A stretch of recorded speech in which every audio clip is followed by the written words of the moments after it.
Hello, everyone. Welcome to The Reason We Learn. I'm your host, Deb Philman. At The Reason We Learn, we aspire to be part of the solution. The purpose of this show is to take a good, honest, potentially painful look at the way kids are being educated. We know we can do better, and this is where we'll talk about how. Let's learn something.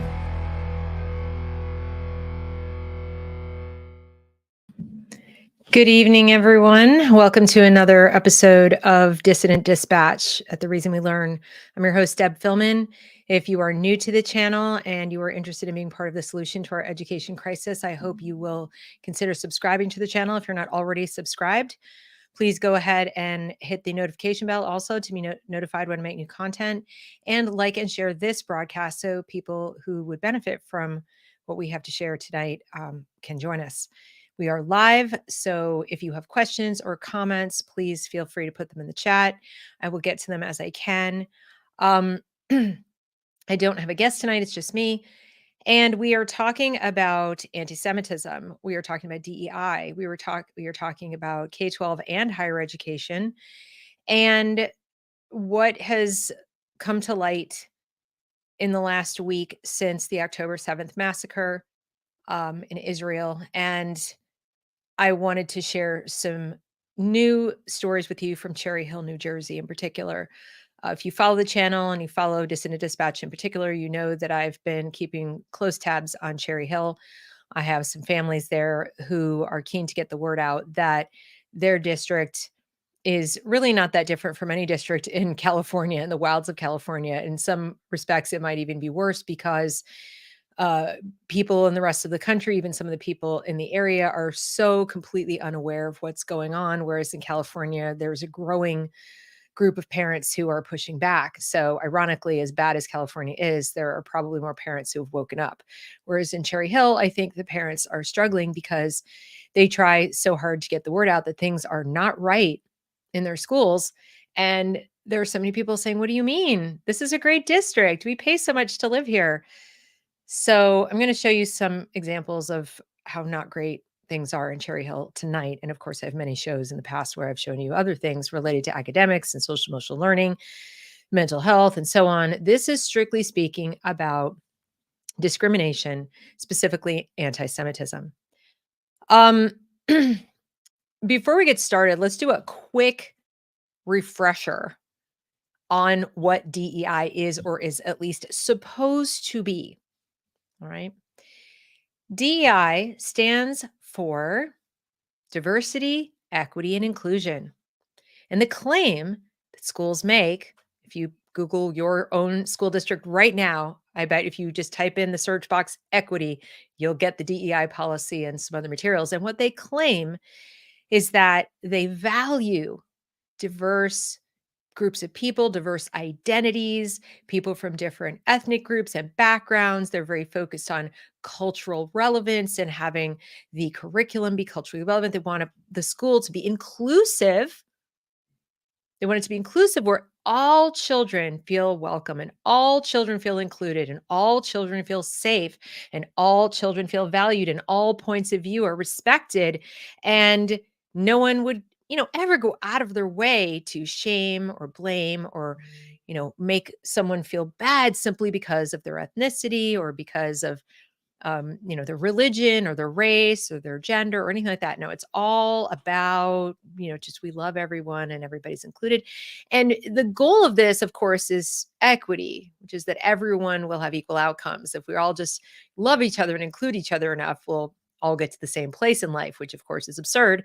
But at least if we focus on the diversity and inclusion part, and by the way, there are organizations, corporations even, that are kind of leaving the equity part out, but doing the diversity and inclusion. They're adamant that there's no reason whatsoever that they would not treat all cultures equally, all of them, all the time, equal voice, constantly.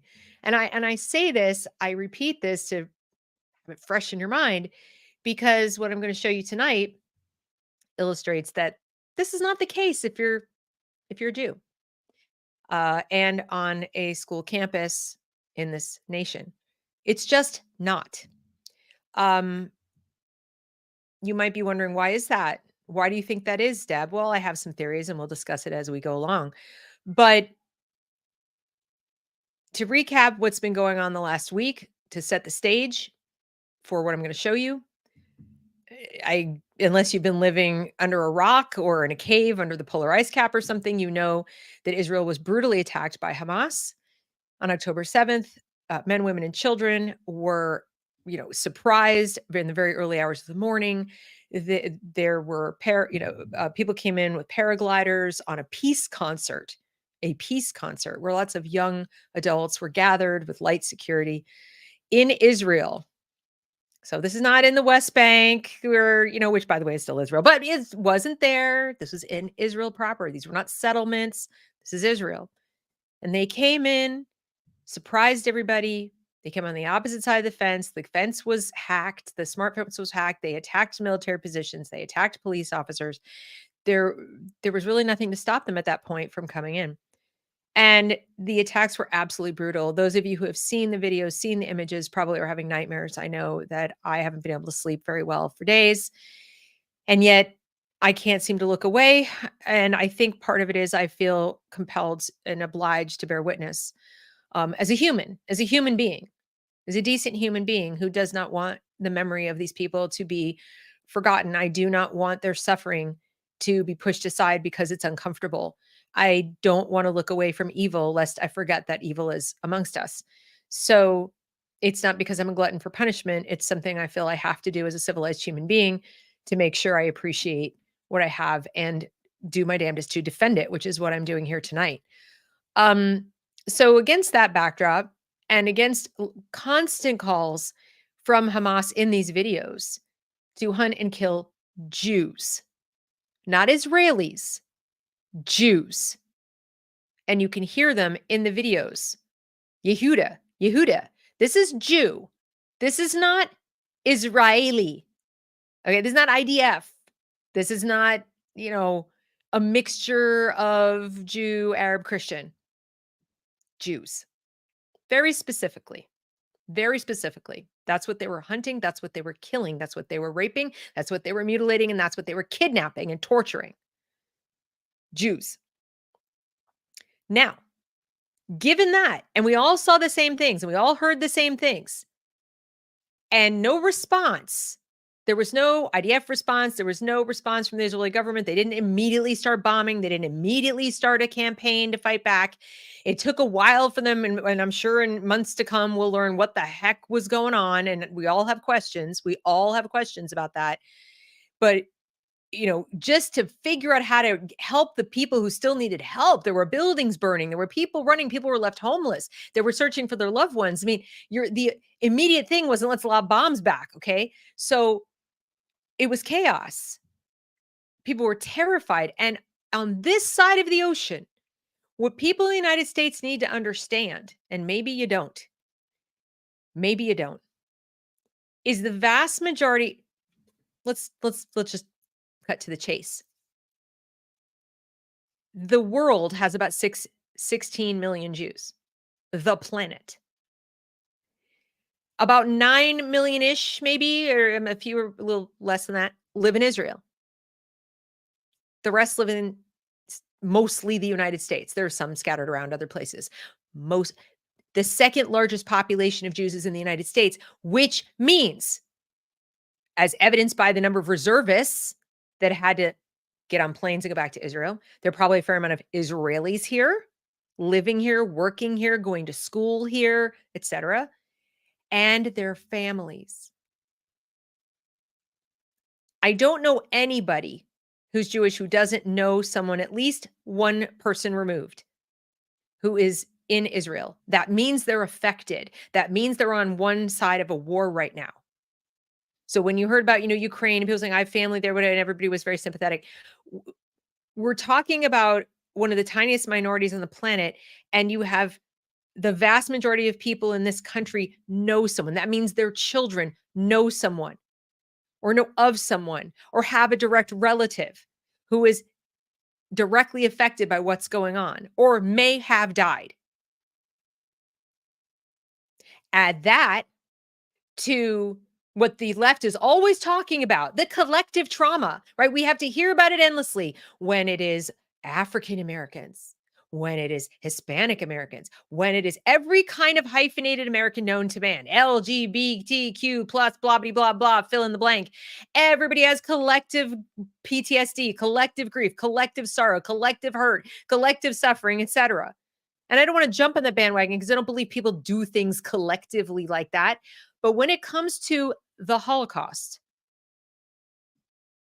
when it comes to one of the, if not the largest ethnic and religious genocide in history, recorded history that we know of, let's put it that way, because, but yeah, modern people are still alive who survived it. There's also not a Jew alive who doesn't know somebody who was affected by the Holocaust. So I say all this to help you understand that students, Jewish students in their K-12 schools, in their colleges, in their universities, are walking around right now upset, horrified, terrified, traumatized. Some of them, their parents couldn't get to them quick enough before they saw some of the images. You probably was thinking, my parents should have shut that. Do you know how long it took us to really process what was happening? All of us, all Americans, all people in the civilized world. I actually met people the next day. What happened in Israel? If you're not constantly on social media, you might not have even realized it, but your kid may have seen it. There are parents who have kids who are traumatized that they didn't even get to them quick enough to stop that from happening. So this has happened. This is the backdrop. Now, quicker than the IDF could respond, quicker than the Israeli government could respond, there were carefully crafted protests / rallies by Palestinian sympathizers. So before anybody lobbed a bomb, before anybody said we're attacking, I mean, they said things like they'll pay, Hamas will pay, we're going to destroy, they've made a mistake, they'll remember it, etc. But before they even finished calling people up to serve, those things were those rallies were happening. People were out with their Palestinian flags. People were showing up by the thousands in the streets of London and all over the world. Kids saw that too. There's a limit to how much parents can control what their kids are going to see. Even if they kept them up, their friends, did you see this? Did you see that? You'd have to practically lock them in a room and take away their phone and everything. And that's not going to scare them. Why don't you want me to see what's happening, mom and dad? Okay. So they're seeing, all these people cheering. And I'm going to show you some footage of one of the ones that happened in University of Wisconsin, Madison campus, and things that we're saying. They chant something that is really important for you to understand if you don't already understand it. From the river to the sea, Palestine will be free. What does that mean? What do you think that means, from the river to the sea? And when you think about the fact that a fair few people don't know the geography of the region, they don't know it. They don't know the history. They don't know the geography. They don't know anything. Well, let's take a look, shall we? Right over here, this little red line here. Jordan River. Okay. Here's the sea, Mediterranean Sea. From the river to the sea, Palestine will be free. They call all of this. See, the light yellow is Israel. This is disputed at the moment. We call it Judea Samaria. This is actually where Jews are from. Jews are from Judea. Note the similarity in the sound. This whole region and a fair portion of what we now call Jordan was actually once the kingdom of Israel.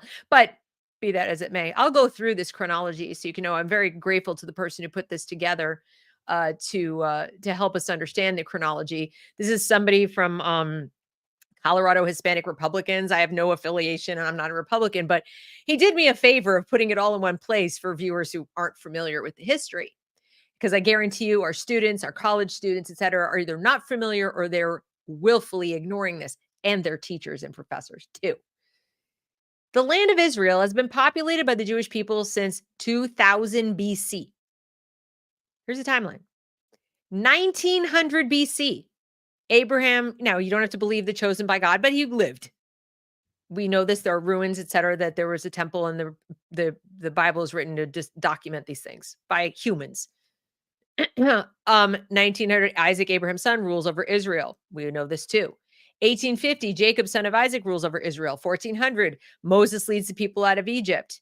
1010 BC, King David unites the 12 tribes into one nation. This is over 1,000 years before Christ, before there was a Christianity, and even longer before there was anybody named Muhammad walking the planet. Never mind a book called the Quran. 970, King Solomon. Then 930, Israel's divided into two kingdoms, kingdom of Judah and so on and so forth. Kingdom of Israel is conquered by the Assyrians. So 722 BC, this is the first conquering, right? Then Judah is conquered by the Babylonians. Solomon's temple is destroyed by the Babylonians. That's modern day Iraq. We now call Iraq. This is the Babylonians. 539, Persians, that's Iran. Conquer the Babylonians to take control of Israel. Now, Cyrus the Great's a little nicer than the people in charge of the Babylon. Or, the Babylonians, they're very awful. They drag Jews back to Babylon to be held in captivity and slavery. But with each one of these conquerings, yes, there were people dragged off. There were people kicked out. There were people displaced, but their Jews still stayed. There were still Jews there. They just were ruled over by different people. In 538, because Cyrus says, you want to go home? Go home. A whole mess of Jews went home.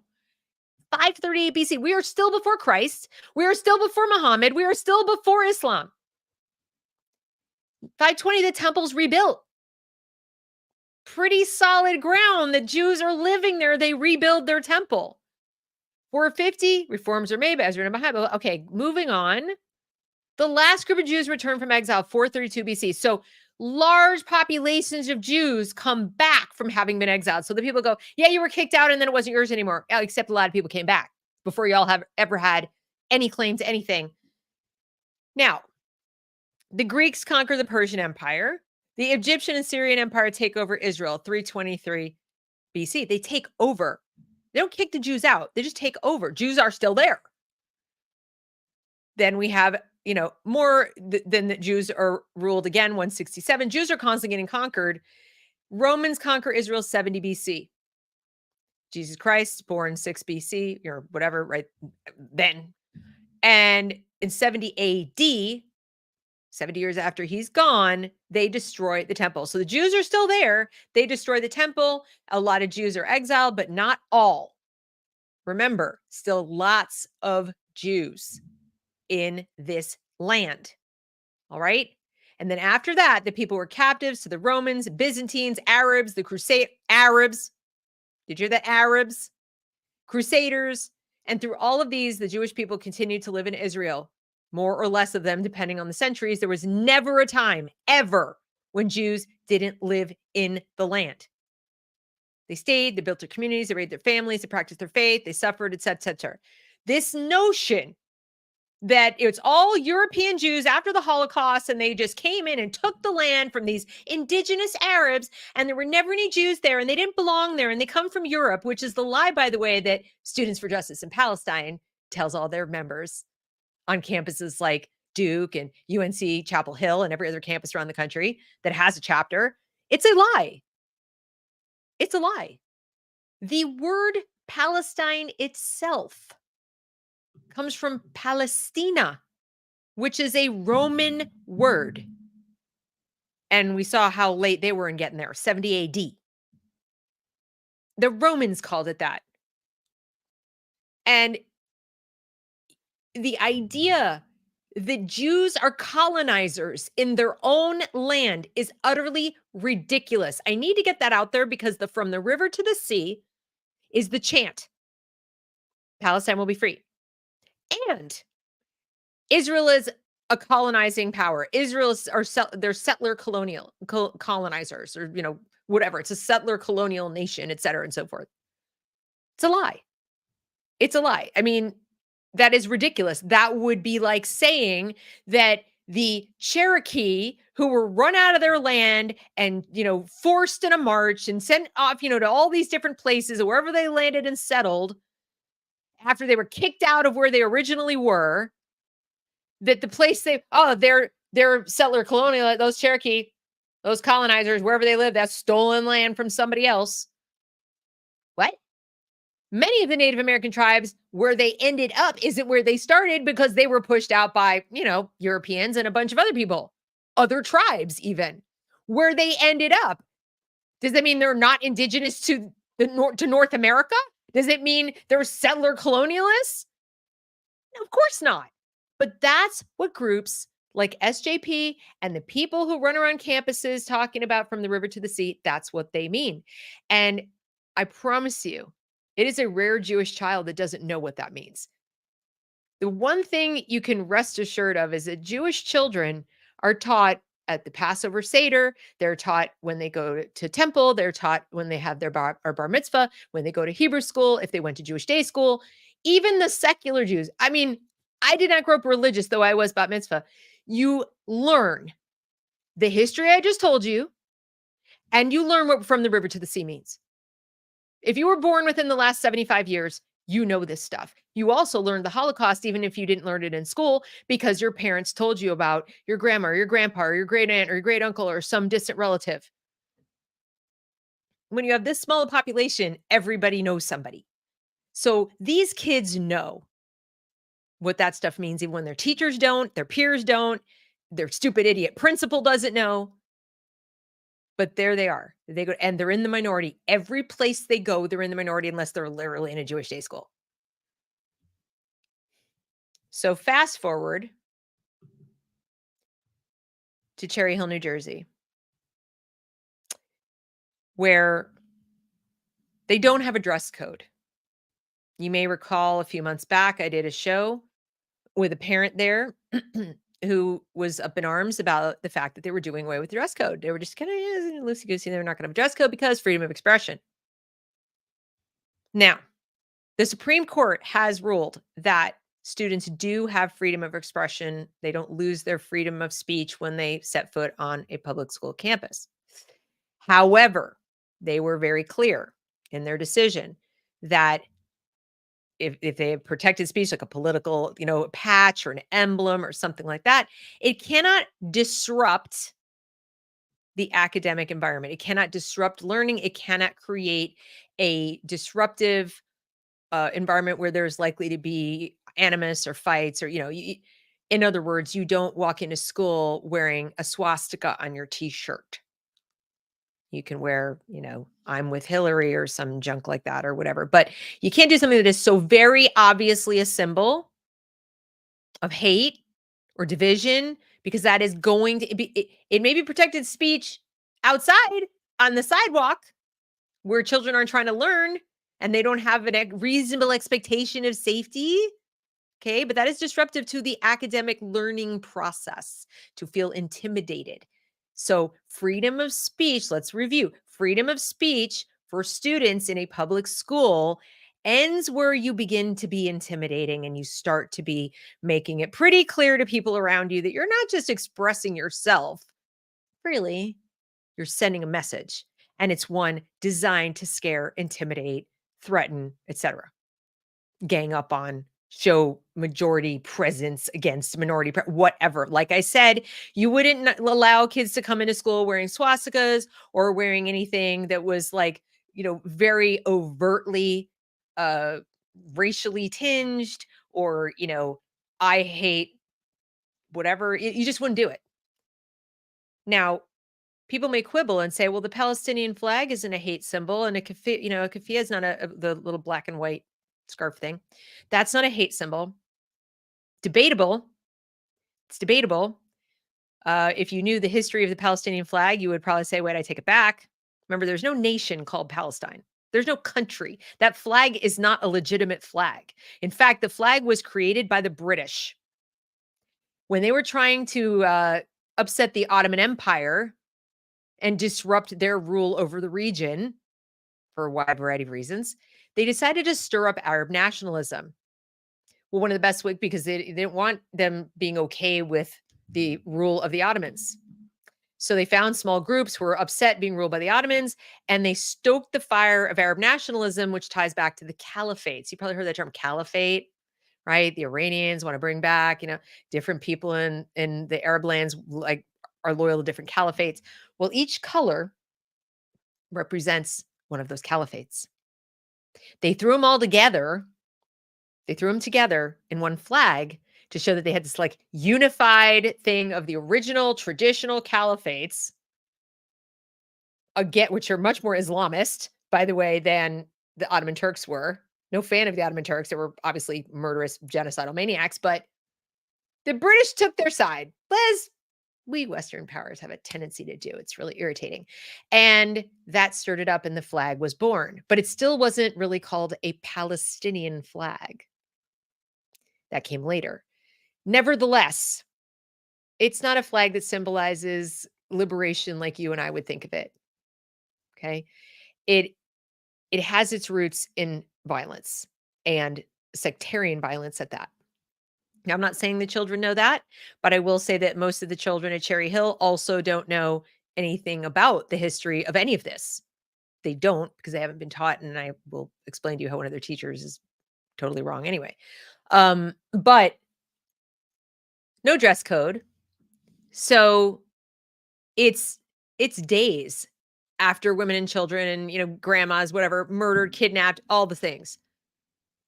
Kids going to school, children who had never before worn any Palestinian emblems, worn any kind of ethnic scarves, suddenly wearing them, draping themselves in flags, saying, "Free, free Palestine, from the river to the sea, Palestine will be free," which I just explained to you what that means. It means Jewish genocide, is what it means. What are you going to do? I showed you the map. Where are they going to go? Where are all the millions of Jews going to go if from the river to the sea, Palestine will be free of Jews? That's what they mean. That's what they said in their videos. That's what they were hunting for. Jews, to kill Jews. That's what the people chanting in London were saying. I'm off to hunt Jews and Palestine will be free of Jews. They made it clear. So again, the kids observing the flags come into the school. The kids observing the scarves come into the school. The kids observing these other kids walking around all cocky and proud, not solemn, not, "We're very sorry for your losses, but we really hope that this war doesn't kill innocent Palestinian civilians." Not, "We want to join in friendship to say that war is bad, and we have relatives in the Palestinian, in Gaza, and we just want to like hold hands and sing kumbaya and just hope that whatever Israel does, it doesn't hurt people." That's not what they were saying. They were saying, they were walking around cock of the walk like they scored a victory. It's abundantly clear. And a few of the students noticed it and took issue with it. One in particular, young man, took some video. He was upset. He thought, "This is what is going on here. How is this we have DEI in this school. We have DEI. They are creating a disturbance. They are intimidating the Jewish students." And Cherry Hill has a decent sized Jewish population. I wouldn't go so far as to say it's the majority at this high school, but it's a fairly large Jewish population. And the students know that. The students who are not Jewish know that. And like, and here Ego Brain is saying they're not making their Jubilee of Slaughter a secret. No, the protests that are all over that are more likely to be instigating these kids than anything. Yeah, they see thousands of people marching. Yeah, go Hamas, blah, blah.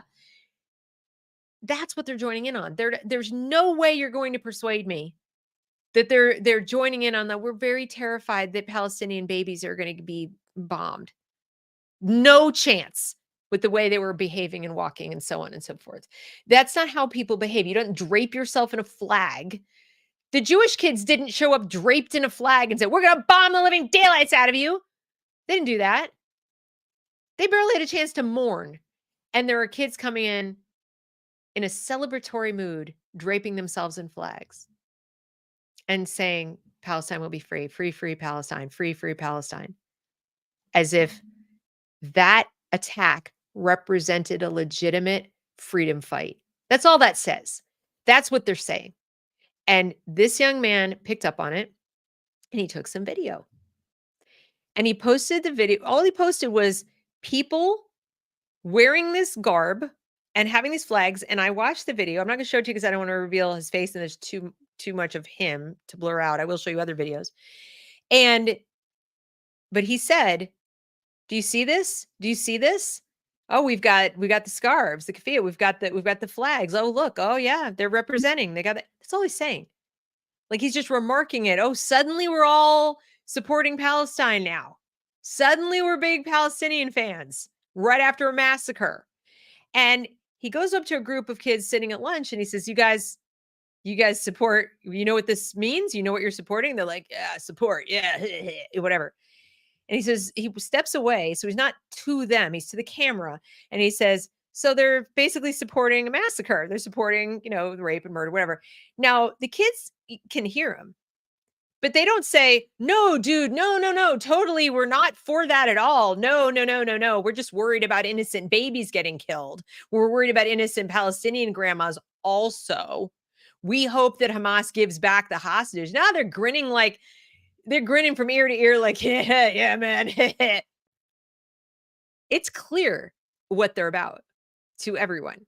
But he posts these videos on his private, or his personal Instagram. That's all he does. That's it. And he asks a question he makes like a little story on Instagram. And he asks the principal, Dr. Gary, why are you allowing this? Why are you allowing this sudden influx? Yes, there's no dress code. Remember, I previously stated there isn't one. That said, this was a massacre. Kids are upset. Parents have already said, hey, dude, can you be on the lookout for our kids? This has been very upsetting. Does nothing. Just allows it. So the kid is like, why are you're not concerned about our comfort, our feelings of inclusion, our feelings of safety and belonging and, our space. No one made space for us, but they're making a hella space for these guys. And he posts it.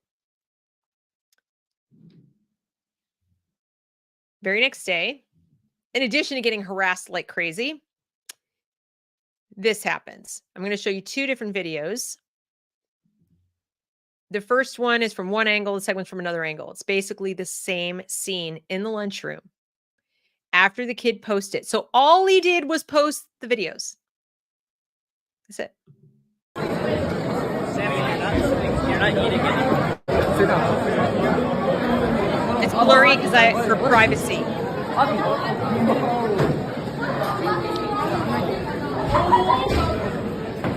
So you see the group of boys, they're approaching the table where the young man is sitting. And they surround him. They have their scarves on. I'm recording you, right? I don't give a shit. And they're getting up in his face. And they're up in his face. And thankfully, the employee comes and breaks it up. So the employee comes and breaks it up. They come in all in a gang. They surround him. They get up in his face and get all pissed off at him that he posted videos of them just wearing scarves. That's it. Like wearing scarves and flags. That was the response. That warrants that. Look what they're doing. They're carrying their flags and their scarves, whatever. So this justifies getting up in someone's face and threatening them with physical violence. This is another angle.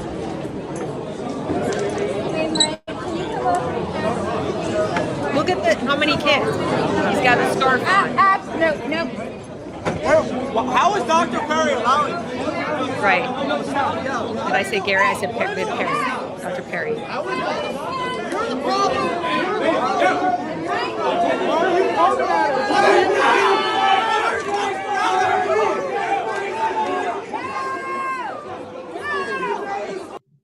Thank goodness for the adult, but I'm worried about her because she could have gotten badly hurt.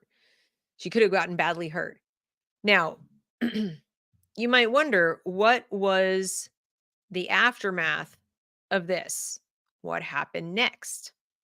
Well, the young man who posted the videos got suspended for a week. He got suspended for posting the videos. There's no rule in the school handbook against posting videos to your private Instagram. There's none, even videos made at school. There isn't one. And we know this because many, many parents, in addition to it not being in the rule book, but even across the country, many parents have tried desperately to hold schools accountable for cyberbullying, where kids have taken video at school or they've done something at school. Then they go and they post it in their private Instagram or whatever, and they harass someone to death. And parents have said, this happened. Well, yes, but they posted it out of school on their private Instagram. We don't control that. That's out of our purview. Or if they just harass people, well, that's not our purview. We can't get into that. That's off campus. We don't, it's private Instagram, blah, blah, blah, blah. Okay. So they would never want to have any responsibility when somebody gets bullied to death. Not their problem. But one Jewish kid, posts a question to the principal about what are you doing? Why are you allowing this level of intimidation? And notices that the people are leveraging the lack of dress code to disrupt the academic environment, intimidate kids who are traumatized by what's been going on, to people they either know or feel a kinship with. That is absolutely horrific.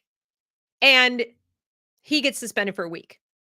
The kid who threatened him with violence, who, by the way, I'm told also has a little bit of a record from another school that he got expelled from and then moved to this school and so on. So he's not exactly a peaceful kid in general.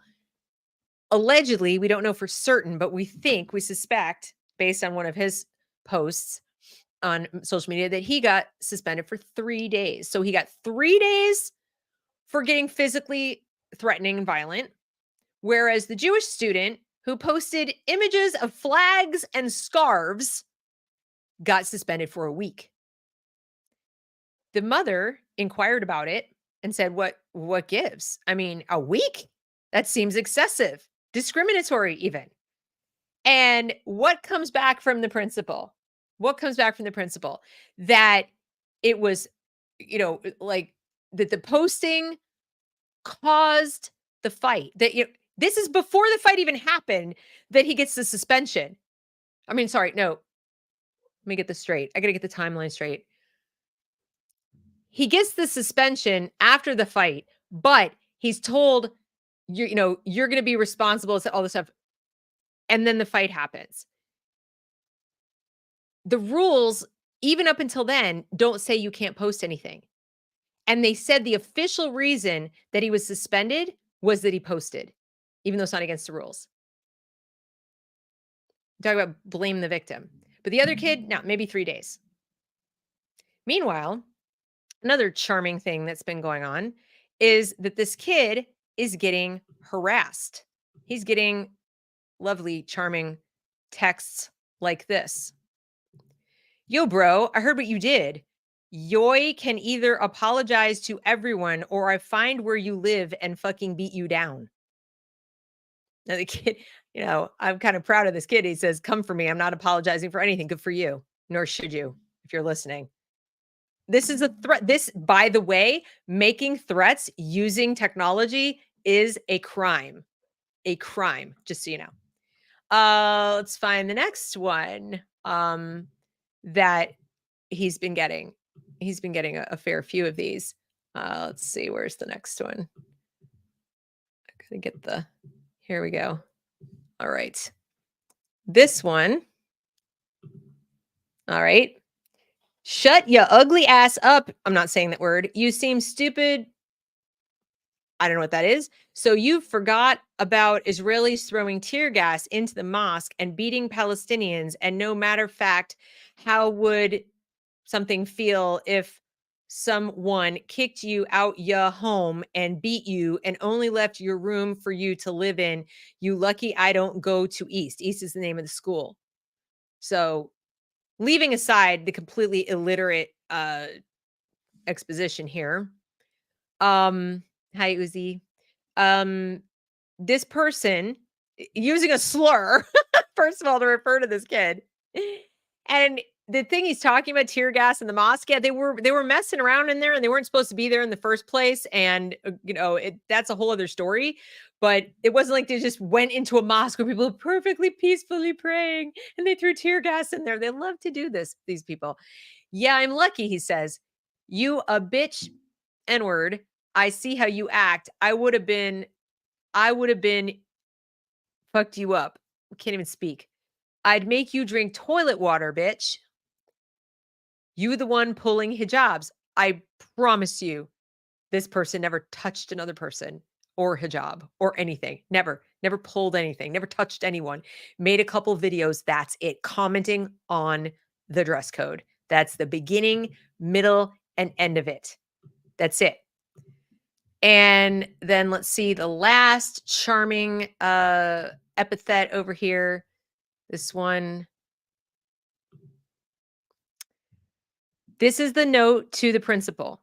The story basically says, you know, why are you allowing this to happen at our school kind of thing? And, what's going on? It to sum it up for you, it's like what happened to DEI is basically what it is. May Allah give strength to your mother. I cannot imagine having to carry a lunatic for 9 months and then give birth to it. So that's just a few. Those are, probably the cleanest ones. But this is a young man who only his sole crime was saying, look what they're doing, even in our school. They seem to be proud of this event. They are walking around proud of what went on. They want to be associated with it. In other words, there was plenty of time for students to have decided, I think I want to defend the innocent Palestinians and make sure, that they are heard too, especially if they were Arab. A lot of these kids, not Arab, not Palestinian, not even Muslim. They're just other kids, because remember, in the intersectional chart, brown people like, Palestinians are assumed to be, are oppressed, and white people like Jews are assumed to be, which they're not all. You wouldn't be able to tell the difference. If you went to Israel, probably half the population, you would not be able to tell the difference on site. No way. And there are black Jews too. But they just are with the brown people. They're with the oppressed. They're with the, whoever it is that they've been told and all of their critical race theory lessons they're supposed to support. And that's nobody who is remotely well off, and the Jews are assumed to be. Nobody's white, the Jews are assumed to be. And nobody who's an oppressor, and the Jews are described as happened when another mom's daughter in the district is friends with a girl, a non-Jew, who went to English class. And in English class, the English teacher explained that what was going on in the Middle East with all of this is because, are you ready? Jews stole the land. Israel is on stolen land. Of course, naturally, right? Yes. And this is all about stolen land. So naturally, her friend comes out of the class and says to her, and of course she knows better. The Jewish girl knows better. She knows the true story, what I just showed you. And she says, well, they're just upset because your people stole their land. Now you've got a Jewish kid is contradicting the teacher. Who do you think the non-Jewish kid's going to believe?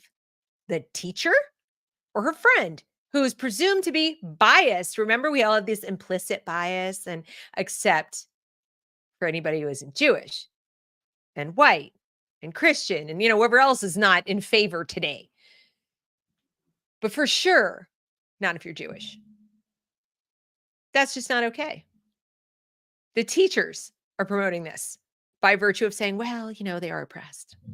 Where do you think the kids got it? So for all the DEI and, oh, we're so inclusive and we're so safe and it's so wonderful, it's a complete lie. So now what I'm going to do is just take you on a little journey through my bookmarks to show you some of the things going on college campuses, including the wonderful UNC Chapel Hill, which is right here in my state and I pay taxes for, because, why not? Why shouldn't we have some fun with that? Okay. And Sloan Rackmuth and I wrote a letter to the chancellor and to the board of governors, and we were trying to get signatures to have this group, Students for Justice in Palestine, removed. This is this is appalling. This woman writes for the school paper. This is what she says. She, her. UNC Students for Justice in Palestine gathered on the steps of Wilson Library yesterday morning to protest recent escalations of violence in Gaza. This was before this happened. This, first of all, was planned before the IDF did a damn thing. This was planned and ready to go. They had flyers with parasailers on it, just like BLM had the flyers with parasailers on them. This was ready to go, planned, flyers out, the Instagram was up, etc., anticipating a response. Right after the bodies were not even counted yet. Burning homes were still on fire, and they were planning this rally. And this is how she describes it. After 20 minutes, counter-protesters arrived wielding. How do we use the word wielding? Like weapons, right? Signs of their own. So let's take a look. Here we have the Palestinian sides, end apartheid, free Palestine. Now let's talk about apartheid. Apartheid typically means, the majority is ruled by the minority. The majority is kept with like second-class citizen, etc. Gaza has its own government, Hamas, duly elected. Hamas got about 44% of the vote. Fatah, which is basically what the PLO became, another terrorist organization, they control the West Bank. They got 41% of the vote.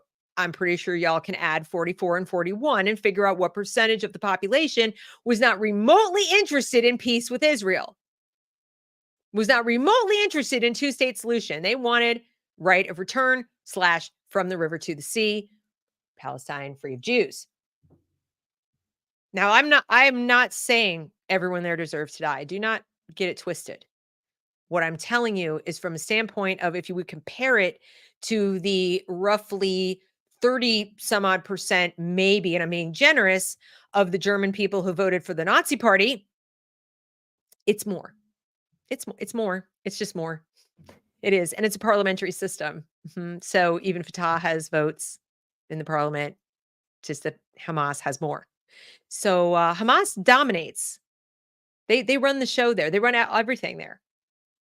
They are to blame, quite literally, for the plight of every single innocent Gazan. Every innocent, and there are innocent people there, obviously, of course. And they are stuck. And in many respects, they're stuck because of Hamas and Hamas's behavior. Billions of dollars have been poured in there. Infrastructure, UN, UNICEF, etc. Even now, as I speak, Hamas is stealing food and water from UNICEF, meant for the children and the people who've fled to the south to get away from anything coming in from Israel. And Hamas is hoarding the food and the water so that they suffer, so that they can claim that they are suffering. Even the UN, in fact, put up a tweet saying, our truck was stolen and this was cut. And then they deleted the tweet, but somebody got a screenshot of it. So this is how they act. So here we have an apartheid. It's not an apartheid state. Are there any Jews in Gaza? No, there are not. Are there any Jews in East Jerusalem? Could I just go for a little stroll in East Jerusalem, and feel perfectly fine without security guarding my every move? Hell no. Hell no. Okay? No. You just would not do that. Meanwhile, Palestinians come in. Not only do Arabs live in Israel with full citizenship rights, but Palestinians from the West Bank, Judea, Samaria, come in to work every single day to Israel. They even recently were discussing how many more Gazans to let come in and work. They come in and go to the hospitals. They get medical treatment. Can a Jew go there? Not that you necessarily want to for a whole bunch of other reasons, but can you? Not unless you're carrying lots of cash. Not unless you're going to make sure, there's a guy who went and started a business there, started a factory, wanted to give them jobs, wanted to do a tech company and leverage, the tech brains that are there and the innocent people and try to make peace through commerce. You know what they did? They murdered his daughter last weekend. They murdered his daughter. Hamas are not good people. They're not people you want to be associated with, and the apartheid is on their side. And the occupation, there is no occupation of Gaza. Gaza is completely free of any Israeli presence whatsoever, except, like I said, people who voluntarily want to be there to start businesses. to benefit the Palestinian people. It is run by Hamas. In 2005, the Israelis, and you need to hear me when I tell you how this went down. Ariel Sharon had a policy of disengagement, and what that involved was physically removing every Jew from Gaza. There were Jews that lived there. They had villages, they had towns, they had hospitals, they had cemeteries, they had schools. They had to dig up graves and move them. They had to physically drag people from their homes, their own people. They dragged out. They had to completely remove every Jew. That was the deal. It's not like they said, no, give it to us to rule, but the Jews can stay if they want. That wasn't an option.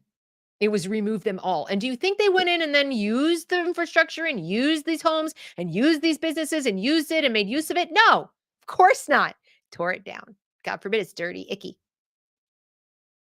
There are scenes, if you go back and find it, of Jews like crying and angry at their government and upset that everything's stolen from. Do you think they were properly compensated for where they'd lived for 50, 60 years? At least minimum. Some of them live longer.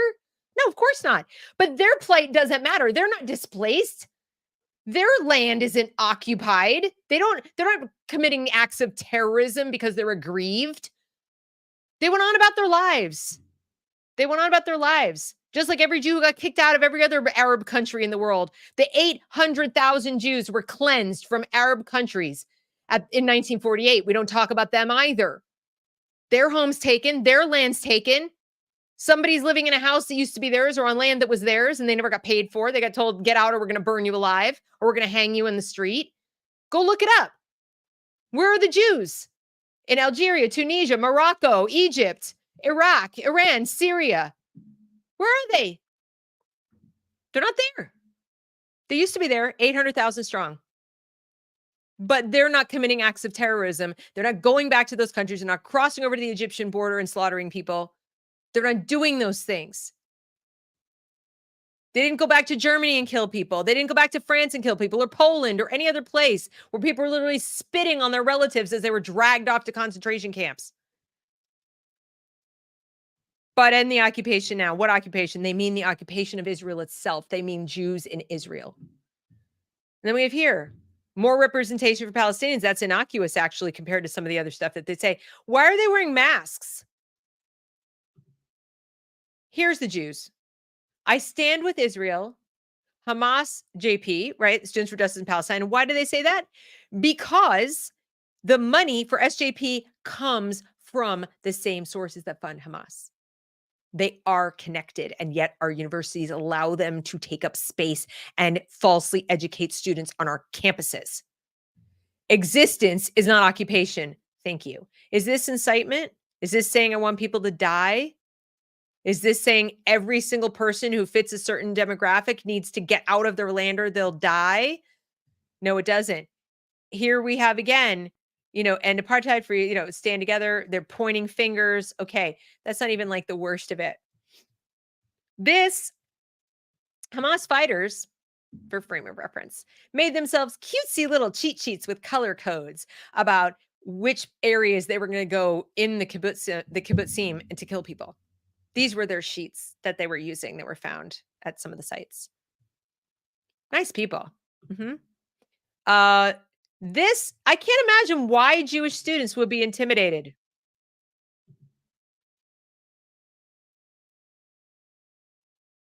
Why in the world would you be intimidated by people doing stuff like that? Can't imagine. This gentleman is at a technical high school in New York City. He condemned Israel and defended Hamas terror attacks on social media, claims it was a successful military campaign. He teaches at a tech high school in New York City. A school teacher in Paris was killed because he was Jewish on the Day of Rage. In London, I'm sure you've all seen the charming protests in London.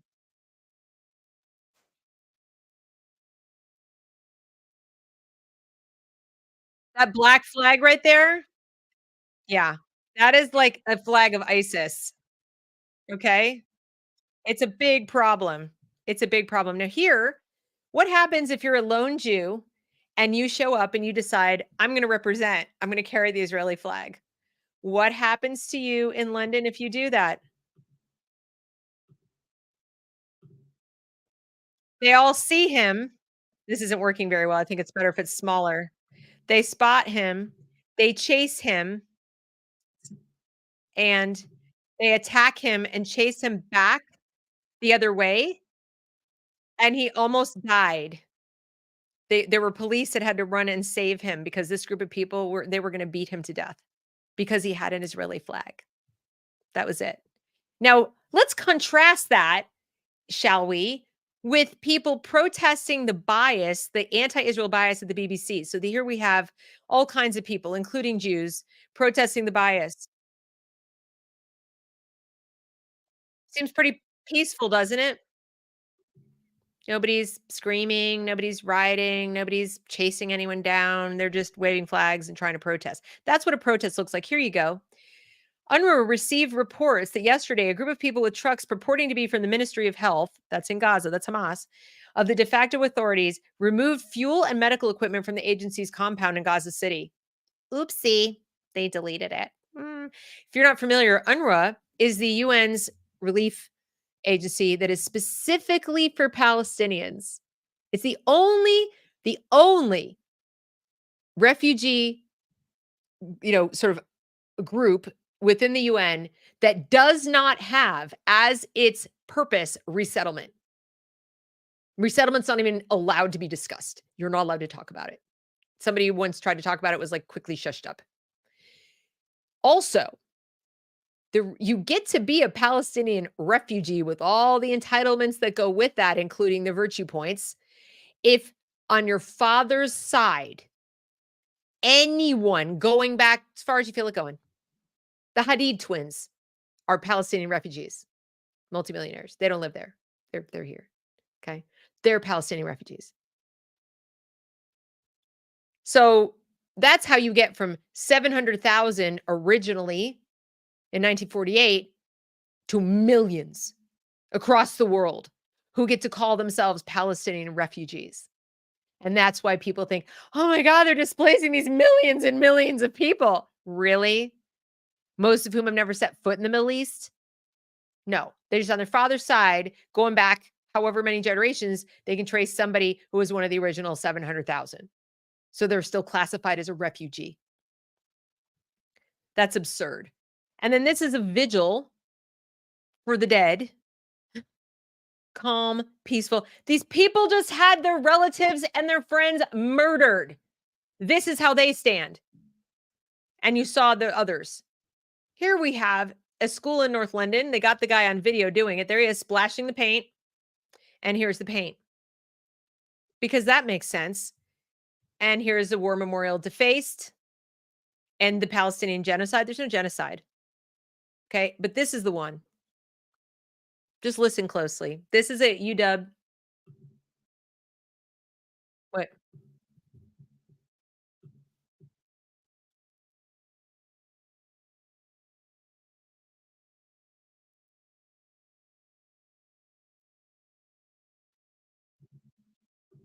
Glory to the murderers. She doesn't say martyrs. She says that, but she says glory to the murderers. And then she says glory to the martyrs, but she says glory. Glory. And she says Palestine will be free by any means necessary. Let me see if I can get a better. You have to hear it because you won't believe me otherwise. It's so crazy.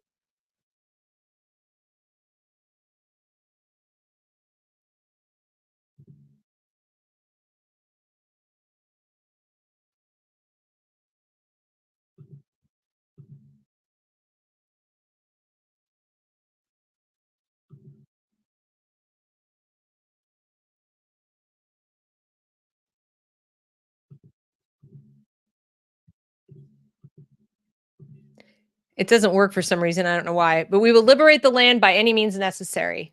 The land. We'll liberate the land. Are they interested in the people or the land? This is a big thing on the left. Land.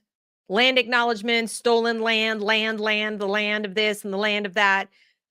What about the people? What about the lives? What about the people who have been living in squalor for all these years? If you just go back to 2005 and look at the amount of aid that Gaza has received, they could have had a beautiful casino. No, forget a casino. If you don't believe in casinos, fine. How about just a resort, just a beautiful vacation area, beautiful town? It could have been a little tech hub. It could have been as tiny as it looks on that map. Gaza is still bigger than Manhattan Island. It has 2 million people. There's 2 million people crammed into there. And there are 8 million people living on Manhattan Island. And we don't consider it an open air prison, right?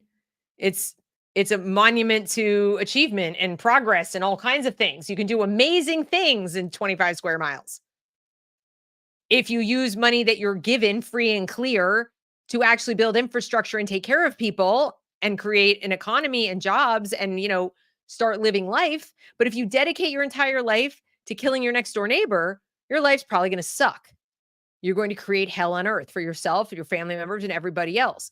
But nobody blames Hamas. And so these kids go to these schools and all they hear is free Palestine and Israel bad and Israel stole land and Israel's an oppressor, Israel's an apartheid state. Teachers are not defining apartheid correctly. Teachers are not teaching the Holocaust. Teachers are not teaching the history of the Middle East. Teachers are not teaching anything real about the region. And then they add in oppressed, oppressor, but DEI. But we love everyone except for you oppressors. And oh, you're Jewish? Yeah, you're in that category. Even when your people get slaughtered, even when very, very bad things happen.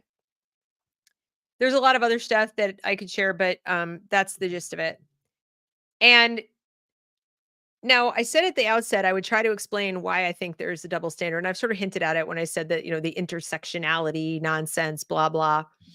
And when it comes to that, if you can pass as white. So they think all Jews are white. They're wrong, especially in American schools. They think that it's just insane. Even if it were true, it's stupid. Okay. They perceive that Jews are rich and own everything. Thank you, Kanye. Which is also false. They think a lot of things simply aren't true, and their teachers aren't doing anything. Their professors aren't doing anything to contradict that. In fact, at universities, you probably heard the story about Harvard and all these 35 different student groups signed on to a letter basically approving of Hamas, go Hamas, liberate Palestine. And now they're going to have trouble finding jobs. Good. But that they felt they could do this, that they thought this was totally fine, that the kids could show up to Cherry Hill East and just intimidate Jewish students, walk around disrupting the learning, traumatizing other kids, and the adults did nothing about it. Tells you that there's a double standard. They don't mean everyone. They're not interested in diversity, equity, and inclusion for everyone, just their people that they like. Now, I have a question here. Don't you think the use of pipes for rockets rather than delivering clean water? Oh, yeah, that's what they're doing. They dig up pipes, and instead of using it, they go, there's no water in Gaza. Well, that's what happens when you dig up the pipes and you turn them into rockets. When, between shipments from Iran and Syria and places like that. That's what happens. So, yeah, it's not the best use of the pipes. So the Jewish kids are finding out, even some of those who probably believed in DEI, or maybe they were like, okay, this sounds nice, they're on board or whatever, or maybe their parents do too. They're finding out they're not included. And it won't stop at Jews, of course. I've talked about this before on the channel. It won't stop. Jews are canaries in the mine shaft. The decolonization is for all of the West. That's the goal of revolution. They'll get around to all of us eventually. But for now, they're starting with the Jewish students because it's kind of a test, just like it was in Europe with the Holocaust. It's a test to see how far we'll go. The protests in London, it's a test. The killing in France, it's a test. A guy just showed up with an AK-47 today in Belgium. Just opened fire, killing some people. And then he paused to reload on the sidewalk. Peacefully, quiet. So I'm going to reload my my AK-47 and I'm just going to, need some more bullets and go kill some more people. It's a test to see what the West will do. Will we do anything? Will we defend ourselves? Will we fight back? Or will we tell students at Cherry Hill East, you're suspended for 5 days because you are creating, you're making people upset and you're going to cause a ruckus. Meanwhile, when the parents try to speak to the principal, what do you get? Well, that's their truth, and you have your truth, and everybody has their truth, and your truth is different from their truth. I'm not exaggerating. This is what was said. Well, they have their truth, and you have your truth. And the student in question who did the recording also went to history class that day. And the teacher was talking about, so the English teacher says it's stolen land. The history teacher talks about Hamas is not a terrorist organization. Student has the temerity to say, actually, yes, it is. It's a terrorist organization. Teacher contradicts him. No, it's not. Oh, I'm sorry. Did she say no, it's not? I think I think the teacher said, well, that's your truth. That's your opinion. There are differences of opinion. There are different truths that, relate to what Hamas is. And tragically, the student either didn't know or decided to give up on the conversation. I'm going to go with probably didn't know or didn't think of it to say. The US government has declared Hamas a terrorist organization long time ago, actually. They were officially, according to like every major nation in the world, a terrorist organization, like every NATO nation anyway. They're a terrorist organization. Officially, yes, they are. And the history teacher at Cherry Hill East contradicted a student and said, well, that's, your opinion. Other, opinions vary on that. Different truths. That's the diversity, equity, inclusion. We include other kinds of truth, but we don't include Jews. Jews don't count. Jewish safety, Jewish, kids feeling like they aren't being attacked or threatened physically with violence. Nah, that's your truth. Hamas, not a terrorist organization.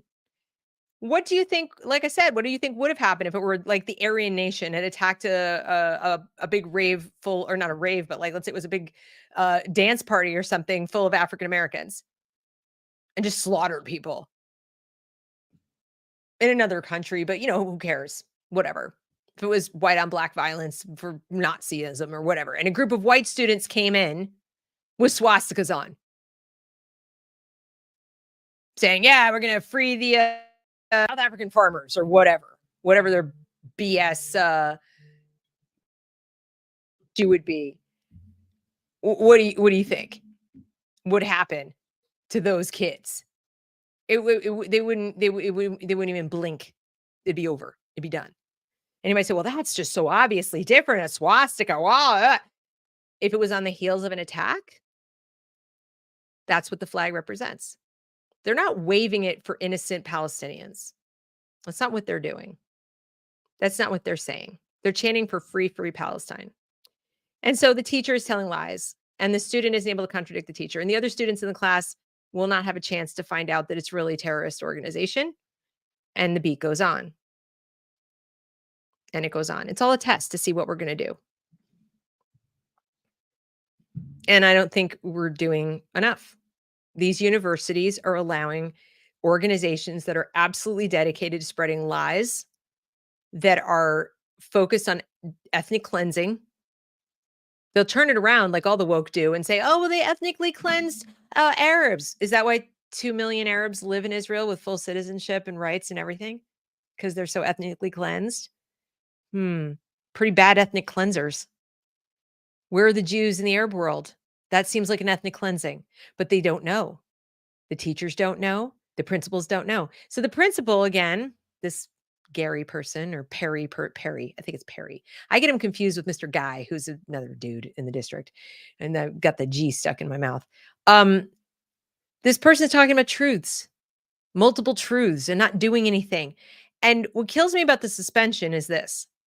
Even if you're a person who's inclined to argue with me and say, well, Deb, it probably wasn't the best idea for him to put up the videos of the kids wearing the stuff, and could have been innocent. And what difference? Just leave it alone. They're wearing scarves and flying the flags, and, oh, you don't want to be, provocative, whatever. Again, please don't drop the context of Jewish kids are traumatized right now.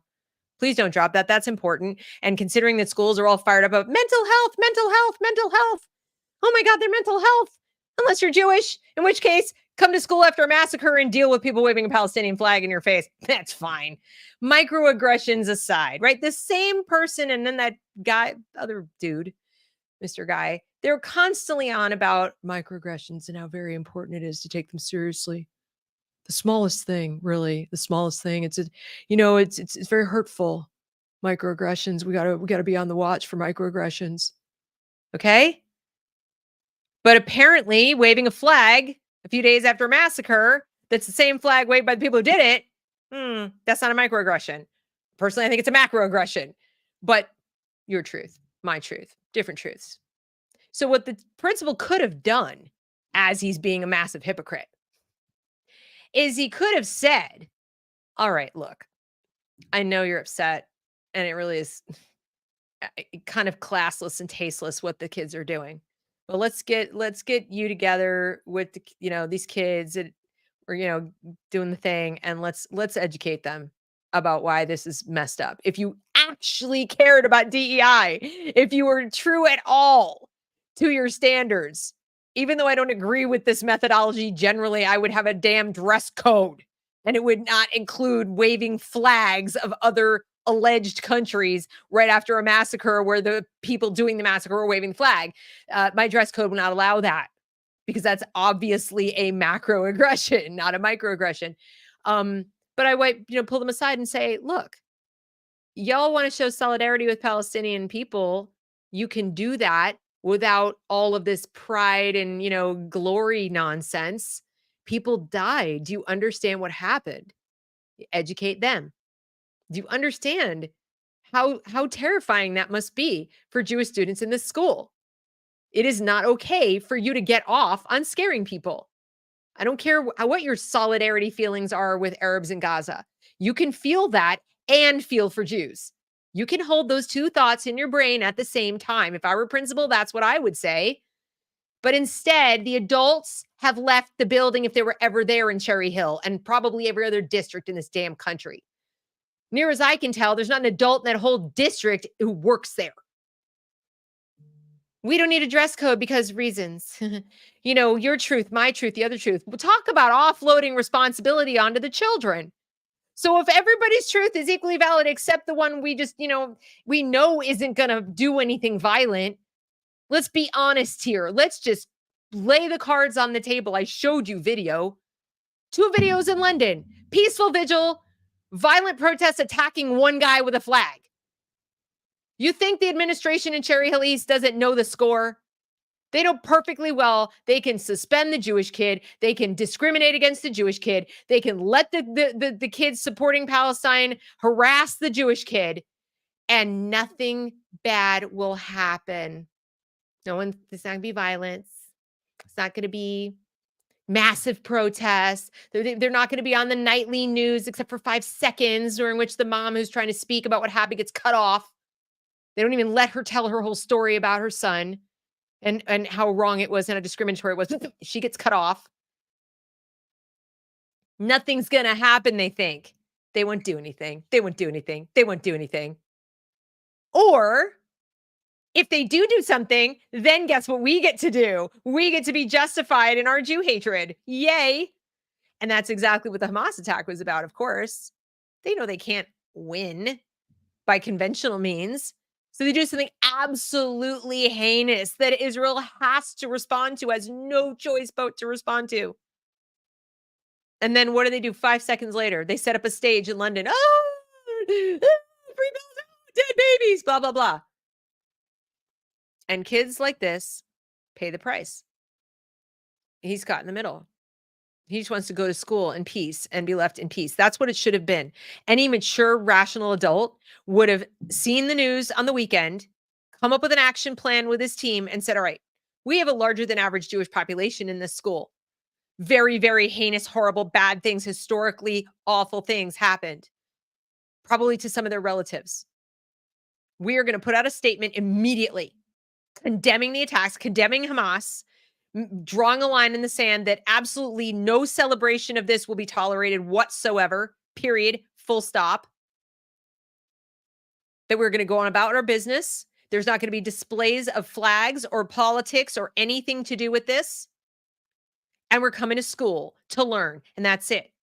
And if you have questions about it, we in the staff, we're going to do our best to give you, information that is factual.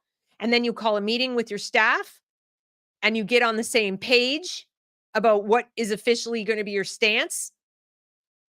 And you don't deviate from that. You don't let random rogue teachers go, well, my truth, your truth, my opinion, your opinion, whoever's opinion about Hamas, about Israel, about this, about that. No. Either say nothing, and we're not going to discuss that. I would suggest that you speak with your parents about it. Things are in motion right now. It's very fresh. People are very upset. We need to let the people involved handle it, and we're here to learn what we're here to learn. Let's move on. And you change the subject. You do not need to burden them with this. Yes, they're curious. Yes, they have a lot of questions. If you are not the expert to, equipped with the answers for these children, you don't play with fire and start with my truth, your truth. Different people have different opinions. That is grossly immature and selfish and ignorant. But apparently that's what they do in Cherry Hill. That is the way it works in Cherry Hill. And I'm just representing one district. I'm telling you one district. I promise you, there are parents out there who don't know me, who don't know this channel, who don't know to send me stuff, who are going through the exact same thing. I guarantee it. It's not just Cherry Hill. They just don't have an outlet for the stuff that's going on. So I promise to bring it here to show you, in the hope that you would go out into your communities and go to other parents that you know who, if they're Jewish, let them know that you're willing to listen and you understand. Tell your own children. If you have children in school and you're not Jewish, be careful before you jump on bandwagons, cheering and supporting so-called oppressed people. What do you know about this anyway? Get between them and this hate, because it's only going to spread and get worse. I'm not telling you to take sides. I'm not saying root for Israel over the innocent Palestinian people. I'm not saying anything like that. But I'd like to believe that we civilized people can root against a terrorist organization that murders people and rapes people and sets them on fire alive. I like to believe there's no one out there in my audience that thinks that's a good idea, that by any means necessary is legit. Because then you'd have to say it's okay for you, that you'd be willing to do it and you'd be willing to have it done to you. That's what that means. Be very clear. Israel doesn't do that. And like I said, you don't have to like Israel. You don't have to like the Israeli government. But those are human beings. And their families are hurting. And their children and their grandchildren and their cousins and their nieces and their nephews who are here in the United States are hurting. And they're terrified now. I know people keeping their kids home from school indefinitely because of some of the garbage going on in their schools. Just verbal threats. Just think of what it would be to see things like that and go to school and just have a kid say, yeah, I hope they do more. I hope Hamas wins. Because you know what Hamas winning means? Genocide. Hamas winning means every Jew in Israel is dead or kicked out, floating in the sea. That's what it means. So when they say, I hope Hamas wins, or I hope Israel is gone, I hope we get rid of Israel, that's what they're saying. And if they're saying it to a Jewish child, it would be exactly the same as saying, I wish all Black people were dead or something like that. And nobody go clip me out of context. That's what it would mean.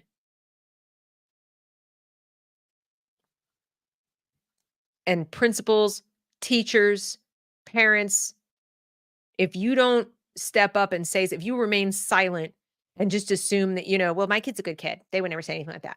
Don't be so sure. Don't be so sure. There's intense pressure to take sides right now. And the school has taught the message of oppressor oppress, and Jews are in the oppressor category, according to critical theory and intersectionality. So DEI doesn't apply to them. It doesn't apply to them any more than to the standard garden variety white male Christian. Probably less, because standard white male Christians aren't allegedly oppressing the innocent Palestinians. So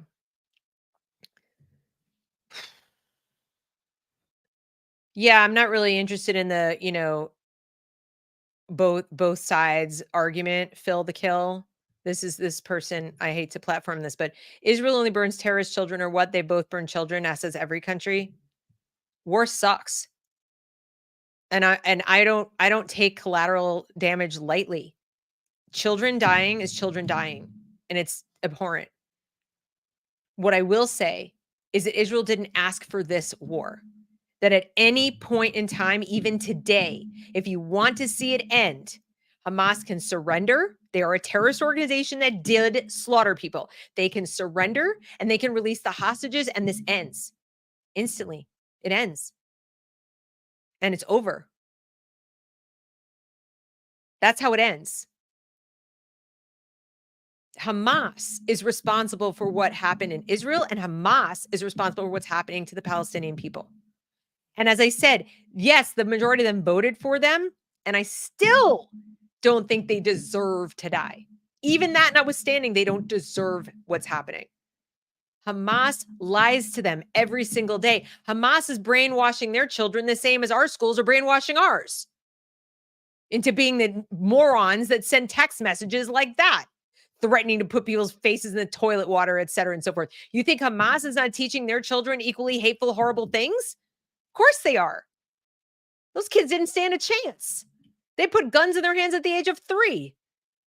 They're like woke on steroids. So yes, my heart is aching for them, for those kids. It's child abuse. It's every kind of abuse. The 18th article of the Hamas Charter says women are meant to just be in the home, bearing children and caring for their men. That's the role of women in their area. And yet I see feminists for Palestine, feminists for Hamas, feminists for, liberate Palestine, feminists for the queers for Palestine. Don't say for Palestine. If you actually care about the Palestinian people or the people who call themselves Palestinian, the Arabs who live in Gaza and the West Bank, then you're not defending Palestine, you're defending people. Freedom from Hamas, freedom for the people of Gaza, freedom for the people of the West Bank. And it's not freedom from Israel. They could have been part of Israel once upon a time, and now there's too damn many people to absorb. They can't. It would be demographic suicide, and there's so many generations have been taught to hate. You're asking Israel to commit suicide. That's what you're asking, when there could have been a two-state solution. When Clinton was president, 1990s, Ehud Barak, Yasser Arafat met at Camp David. They were offered East Jerusalem, free and clear. East Jerusalem. They were offered Gaza, the West Bank, with all the settlements dismantled. All of them. Just like what they did in Gaza. Just we're going to rip people out of there who even had lawfully there, not even on alleged disputed territory. People were like literally every Jew removed.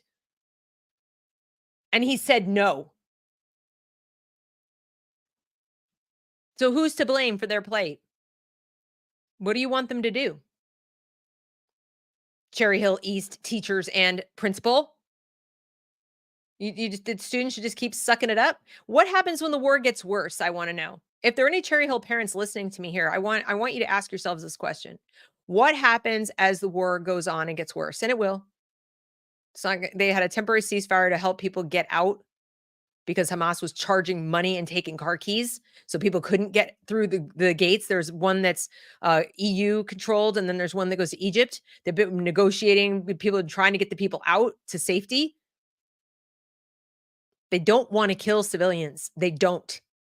They just want to do enough damage that all the hidey holes and tunnels that are under the ground, under the buildings, you can't access. If you leave the building standing, you'd have to send troops in on the ground. What did Iran say? What did Iran say this week? If Israel puts troops on the ground, then Iran's going to get involved. Did we want that? No, I'm pretty sure we don't want that. Israel doesn't want that. Nobody wants that. So they can't go door to door and risk their lives to do it door to door. They can't go in and find all the little tunnels and shelters and different things that Hamas has dug underneath the buildings.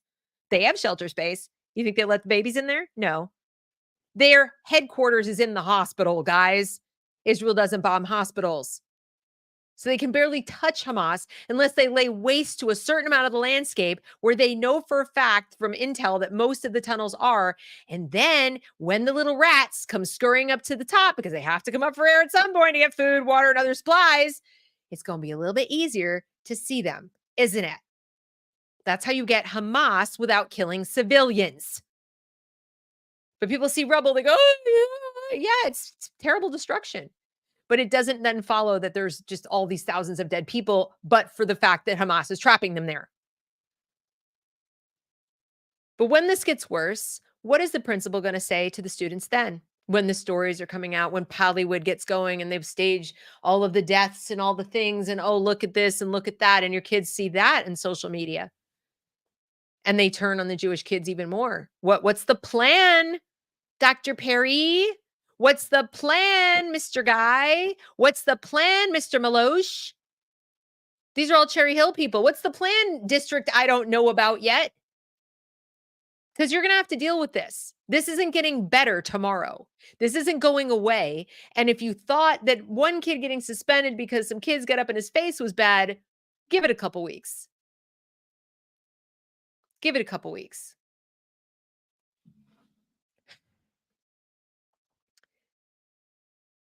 No, you have not seen. You have seen a video of an ultra-Orthodox school, one ultra-Orthodox school teaching one lesson is what you've seen, because I've seen it too.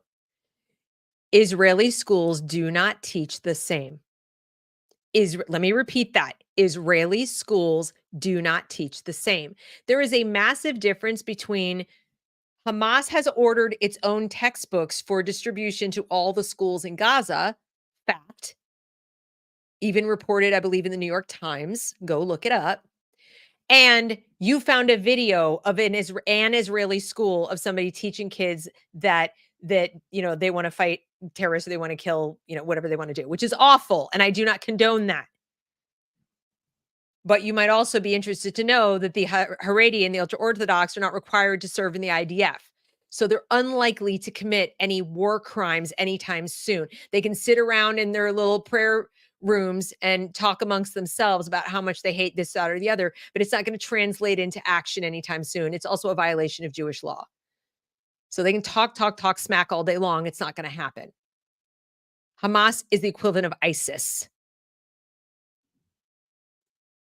I mean, you can go find an example of somebody everywhere. You can find some Americans somewhere sitting there talking about doing all kinds of heinous things. Does that mean Americans teach blah, blah, blah in their schools? No, but it is actually documented fact that Hamas teaches this stuff in their schools. That's a fact. They have their own textbooks. The kids there are completely oblivious to reality. So they're innocent in that respect. They never learned the truth. They've never had access to the truth. And our kids are rapidly approaching the same status. The same. They actually are being taught that a valid truth is that Hamas is not a terrorist organization at Cherry Hill East High School. That is a truth. It is not a truth. It is not truth at all. It is a lie. The Hamas charter makes it clear. Hamas behavior makes it clearer. So that's what I had to say. DEI is bullshit for everyone. But the standard that it claims to hold, it never held for Jews. And it most certainly does not today. It is a double standard. And we need to call them out on it every single time. Every single time, because only then are we going to begin to dismantle DEI for everyone. Because DEI will, like I said, it'll be applied to everybody. The double standard. It's just Jews are first. And this is what you saw last weekend is what decolonization really looks like. They're just ahead of us. So I thank you for coming tonight. I thank you for listening. Please like, share, and subscribe if you would like to support this channel. I would ask that you please consider purchasing some of the t-shirts or merchandise from my new store. The link is down in the bio. There's some awesome t-shirts with different sayings on the front. There's a mug, there's a tote bag, there's a sweatshirt. et cetera, et cetera. Yes, this is very true. Keep your eye on the student newspapers. Yes. But parents, this is just the beginning. This is just the tip of the iceberg. You need to not let this go. Do not let this go. We are roughly at about 1934. Do not let this go. You need to raise a ruckus peacefully, but raise a ruckus. Find civil rights attorneys that will listen to you. Press this point. Demand that they take a stand. Get a damn dress code. Get a dress code. There's no excuse. None whatsoever. If you now have a sudden rule that you can't post videos, you better have a dress code because there's probably going to be more beatdowns. And then there'll be more videos. So, all right, guys, have a great evening, and I will see you back next Monday.